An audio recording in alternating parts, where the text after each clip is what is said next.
হে everyone, নিশা official চ্যানেলে তোমাদের স্বাগত জানাই। আর আজকে আমরা যাচ্ছি পৈলান স্বামীনারায়ণ মন্দিরে। তো কীভাবে যাব সেটাও তোমাদের সাথে শেয়ার করব। তো চলো যাওয়া যাক। তারপরে বাড়ি থেকে বেরিয়ে অটো ধরে নিয়েছিলাম। অটো ধরার পরে আমরা সকার বাজারে এসে গেছি। সকার বাজার থেকে বাস ধরবো। বাস আমাদের 235 যাবে পুরো সোজা মন্দিরের কাছে লাগাবে। আর কখন খুলবে না খুলবে সব তোমাদের তারপরে বাস ধরার পরে চলে এসেছি আমরা পুরো সোজা পৈলান মন্দিরের কাছে। আমাদের বাস নামিয়ে দিয়েছে, দেখতেই পাচ্ছ। আর ভেতরের ভিউটা অনেকই সুন্দর।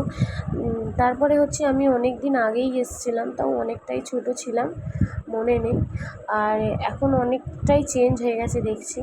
তো তারপরে মন্দিরে আসার পরে আমরা চলে এসেছি চা খেতে। ঠিক আছে, মন্দিরে এখনও ঢুকিনি, আগে চা খেয়ে নিই তারপরে ঢুকবো, কারণ এখন আমাদের পুজো দিতে নেই। তো আমি এখন মন্দিরে ঘুরতে এসেছিলাম। এই যে আমরা চা খেতে এসেছি, আগে চাটা খেয়ে নিই তারপরে গিয়ে মন্দিরে ঢুকবো। তোমাদেরকে আমাদের চা খাওয়া হয়ে গেছে আর আমরা মন্দিরে চলে এসেছি।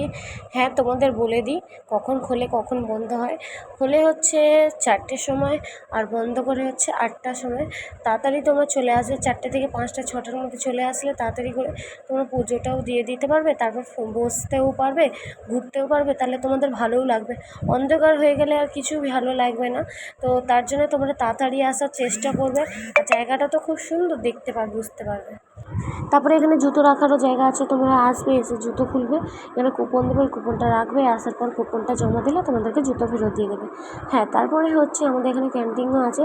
তোমরা ঘোরার পরে পুজো দেওয়ার পরে চলে আসবে সোজা ক্যান্টিনে, যারা আসতে পারো।